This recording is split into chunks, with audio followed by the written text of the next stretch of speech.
Hello बच्चों, आज मैं आप लोगों को करवाऊंगा एग्रीकल्चर 1950 से लेके 1990 तक। तो बच्चों एक बात बता दूं, ये आखिरी वीडियो इस चैप्टर की। इससे पहले कई सारी वीडियो बन चुकी है, तो प्लेलिस्ट में जाकर देख लेना। ठीक है, ये आखिरी वीडियो है।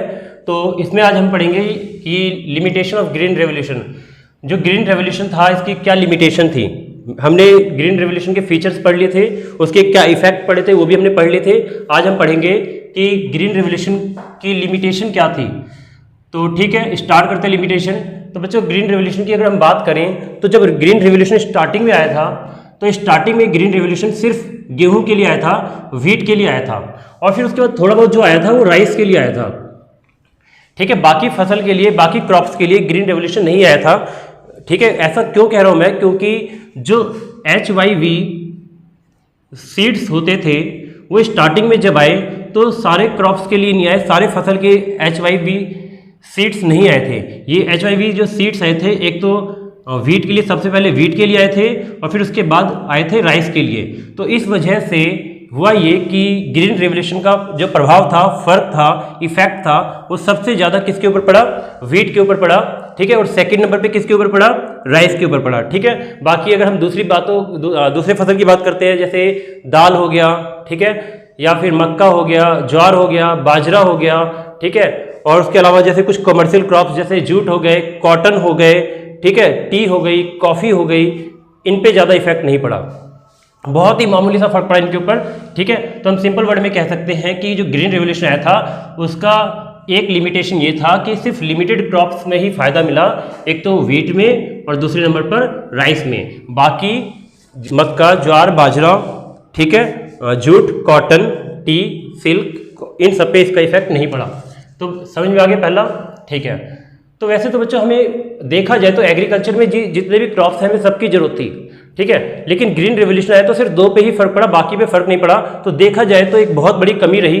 ठीक है, लेकिन एक तरह से थोड़ा सा सही भी बोल सकते हैं, क्योंकि इंसान को सबसे पहले खाने के लिए क्या चाहिए, रोटी और चावल, यही चाहिए। बाकी चीजें ना भी मिले तो चलेगा। तो एक तरह से सरकार ने ये भी सही किया कि सबसे पहले इन दोनों का प्रोडक्शन बढ़ाया। ठीक है, सेकेंड नंबर पे बात करते हैं ग्रीन रेवोल्यूशन का लिमिटेशन का, तो वो है अनइवन स्प्रेड। अनइवन स्प्रेड मतलब ये है कि ग्रीन रिवोल्यूशन जो था ये पूरे देश में एक जैसा नहीं फैला। ठीक है, मतलब पूरे देश में एक जैसा ग्रीन रेवोल्यूशन का इफेक्ट देखने को नहीं मिला। पूरे देश में ग्रीन रेवोल्यूशन कहीं कहीं देखने को मिला और कहीं कहीं देखने को नहीं मिला। ठीक है बच्चों, ये समझ में आ गया। इसके अंदर मैं बताता हूं तुम्हें, जैसे कि कहां कहां ग्रीन रेवोल्यूशन का फर्क हमें देखने को मिला।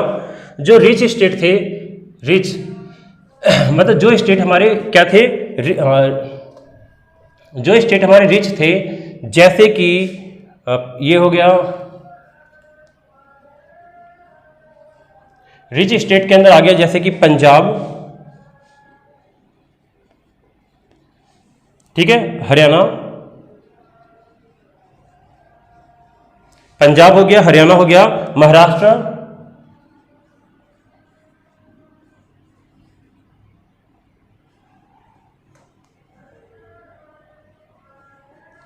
महाराष्ट्र, उसके बाद तमिलनाडु,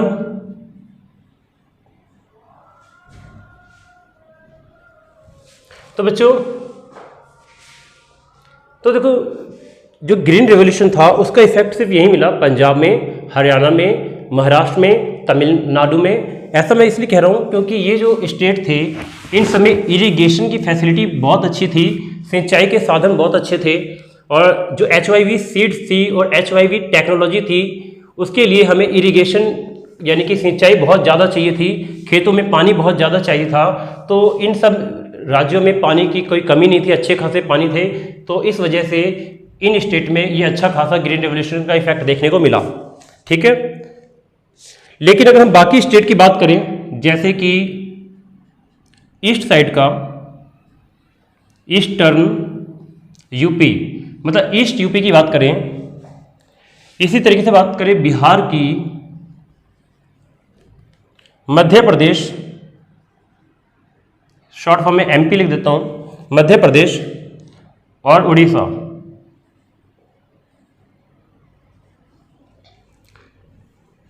इन स्टेट पे ग्रीन रेवोल्यूशन का कोई भी फर्क नहीं पड़ा। बात समझ आई बच्चों?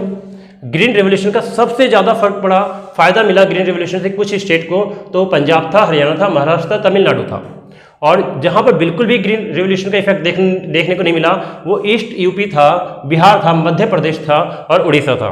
ठीक है बच्चों, तो हम ये कह सकते हैं कि अनइवन का मतलब है अनइक्वल स्प्रेड, मतलब कि यानी कि ग्रीन रेवोल्यूशन इक्वली पूरे इंडिया के अंदर नहीं फैला, कहीं कहीं तो बहुत ज़्यादा हो गया और कहीं कहीं बिल्कुल भी नहीं हुआ। ठीक है, तो ये इक्वली नहीं फैल पाया पूरे इंडिया के अंदर, तो ये सबसे बड़ी कमी रही इसकी। होना ये चाहिए था कि भारत के सभी राज्यों में ग्रीन रेवोल्यूशन देखने को मिलना चाहिए था और सभी राज्यों को तरक्की करना चाहिए था, सभी राज्यों का डेवलपमेंट होना चाहिए था, लेकिन कुछ राज्य बहुत अमीर हो गए और कुछ राज्य बहुत पीछे हो गए। ठीक है, इसके बाद नेक्स्ट टॉपिक आता है, नेक्स्ट लिमिटेशन है इकोनॉमिक डिवाइड।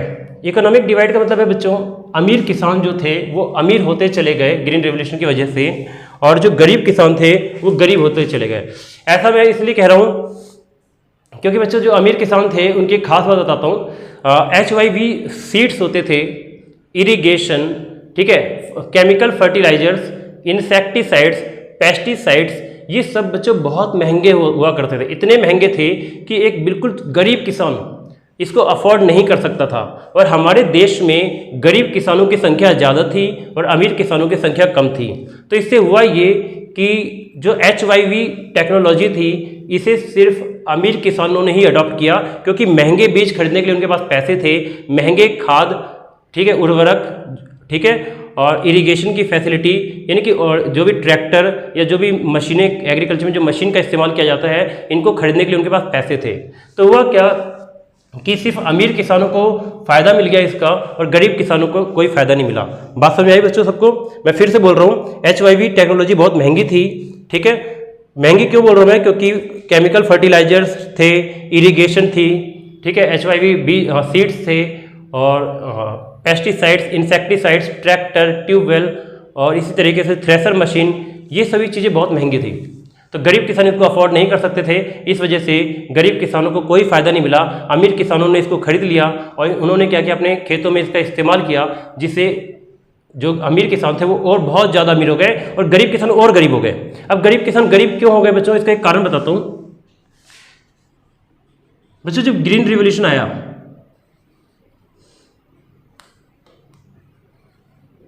जब ग्रीन रिवॉल्यूशन आया तो हुआ ये कि ग्रीन रिवॉल्यूशन से प्रोडक्शन बहुत बढ़ा। प्रोडक्शन बढ़ने से प्राइसेस जो थे वो नीचे गिर गए, मतलब चीज़ें सस्ती हो गई। ठीक है, एग्रीकल्चर के जो प्रोडक्ट थे वो काफ़ी सस्ते हो गए। अब सस्ते होने से देखो गरीब किसानों को क्या नुकसान हुआ? अमीर किसानों को तो फायदा हो गया, उन्होंने बहुत बड़े लेवल पे प्रोडक्शन किया और बेच के फायदा कमा लिया। लेकिन जो छोटे किसान थे वो जितना प्रोडक्शन पहले करते थे उतना ही प्रोडक्शन अब भी करते थे, और साथ में दूसरा नुकसान उनको ये हुआ कि प्राइस गिर गए।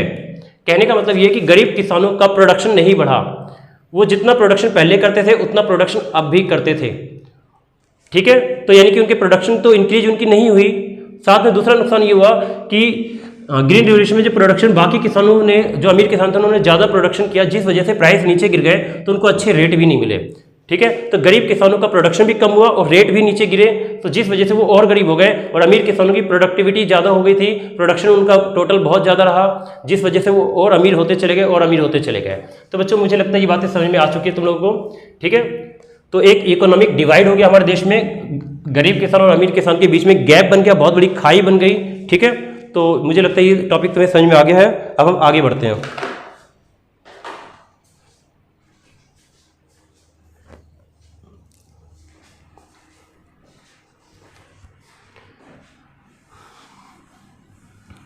अब हम कुछ बातें और करते हैं थोड़ी सी। क्या हमें सेकंड ग्रीन रेवोल्यूशन की ज़रूरत है? देखो बच्चों, ये क्वेश्चन पेपर में बहुत बार आया है कि क्या इंडिया को सेकंड ग्रीन रिवॉल्यूशन की ज़रूरत है क्या इंडिया को? तो इसका आंसर है कि हाँ। देखो बच्चों, बात क्या हुई, हमारे देश में हुआ ये कि इंडस्ट्रियल सेक्टर काफ़ी अच्छे से ग्रोथ कर रहा है, सर्विस सेक्टर भी काफ़ी अच्छे से ग्रोथ कर रहा है। तो देखा जाए तो हमारे देश में इंडस्ट्रियल सेक्टर भी ग्रोथ कर रहे हैं और सर्विस सेक्टर भी ग्रोथ कर रहे हैं, दोनों सेक्टर बहुत तेज़ी से ग्रोथ किए जा रहे हैं। लेकिन एग्रीकल्चर की बात करें तो एग्रीकल्चर से सबका ध्यान हट चुका है। एग्रीकल्चर पे जो ग्रीन रेवोल्यूशन था 1965 में आया था। ठीक है, 1965 से लेके 70-80 तक सबका ध्यान एग्रीकल्चर पे रहा। लेकिन लगभग 1991 के बाद एग्रीकल्चर से सबका ध्यान हट गया। सबने एलपीजी पॉलिसी आई और सबका ध्यान कहाँ पर लग गया, उदारीकरण, वैश्वीकरण, निजीकरण, लिबरलाइजेशन, प्राइवेटाइजेशन, ग्लोबलाइजेशन की ओर। तो सबका ध्यान चला गया इंडस्ट्री की तरफ और सर्विस सेक्टर की तरफ, ठीक है, और किसी का भी ध्यान एग्रीकल्चर पर नहीं रहा, जिस वजह से एग्रीकल्चर की प्रोडक्टिविटी हमारी बढ़ ही नहीं पा रही, जितनी थी उतनी ही है, लिमिटेड रह रही है, बहुत अच्छी नहीं रही। लेकिन अगर हम दूसरे देशों से कंपैरिजन करें तो इंडिया आज एग्रीकल्चर में दूसरे देशों से बहुत पीछे हो चुका है। तो अगर एक बार ग्रीन रिवोल्यूशन फिर से इंडिया में लाया जाए तो इंडिया फिर से पहले की तरह, मतलब जैसे जो इंडिया ने एक बाउंस किया था, जंप किया था इंडिया ने, वैसे इंडिया फिर से जंप करेगी, फिर एक बार फिर इंडिया बाउंस होगा, ठीक है, और एग्रीकल्चर फिर से तरक्की करेगा। एक बात और बताता हूँ, वो ये कि एग्रीकल्चर की जो ग्रोथ रेट है बहुत स्लो है, जिस वजह से टोटल इकोनॉमी की जो ग्रोथ रेट है इंडिया की वो भी काफ़ी कम रहती है। क्योंकि बच्चों इंडस्ट्रियल सेक्टर तो अच्छा ग्रोथ कर रहा है, सर्विस सेक्टर अच्छा ग्रोथ कर रहा है, लेकिन जब एग्रीकल्चर ग्रोथ नहीं करेगा तो क्या होगा, एग्रीकल्चर का इफेक्ट दोनों पे भी पड़ेगा, ठीक है। इस वजह से टोटल इकोनॉमी की जो ग्रोथ रेट होगी वो भी काफ़ी लो रहेगी। तो हमें क्या करना चाहिए, एग्रीकल्चर पर भी फोकस करना चाहिए। अगर मैं तुम्हें एक छोटे से कुछ डेटा दिखाता हूँ कंपेरिजन के अंदर, इंडिया में 2014 में अगर हम बात करते हैं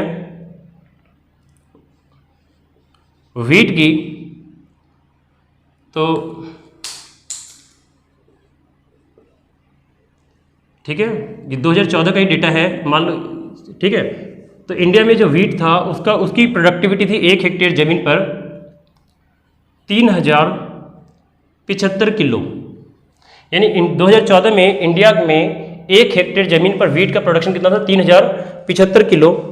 ये काफ़ी कम था दूसरे देशों की कंपैरिजन में देखें तो, ये इंडिया का डेटा है। लेकिन अगर इसका कंपैरिजन हम करते हैं चाइना से, तो चाइना में था 4995 किलोग्राम 1 हेक्टेयर पर। ये चाइना का डेटा है। बच्चों एक बात समझ लो, थोड़ा सा देखा जाए तो चाइना 5000 के पास है, सिर्फ 5 किलो ही कम है। चाइना में 1 हेक्टेयर जमीन में 2014 में 4995 किलो गेहूं पैदा होता था, इंडिया में 3075, यानी चाइना 5000 के करीब है काफ़ी। तो इंडिया चाइना से गेहूं के मामले में बहुत पीछे था। और अगर दूसरे देश की और बात करें, इजिप्ट की बात करते हैं, तो वहाँ पे तो बहुत ही ज़्यादा हाई 6516 किलोग्राम, ये है इजिप्ट। अब बताओ बच्चों हम कितना पीछे हैं दोनों देशों से। वैसे तो हम लगभग एग्रीकल्चर में सभी देशों से पीछे हैं, जो डेवलप कंट्री सबसे पीछे हैं। तो देखा जाए तो इन दोनों की प्रोडक्टिविटी 1 हेक्टेयर जमीन की बहुत ज़्यादा है और हम उनसे बहुत पीछे हैं। यानी कि हमें एग्रीकल्चर में इंप्रूवमेंट फिर से लाने की जरूरत है, ठीक है। कुछ और भी बात कर लेते हैं, थोड़ा राइस की भी बात कर लेते हैं कि राइस की क्या कंडीशन है।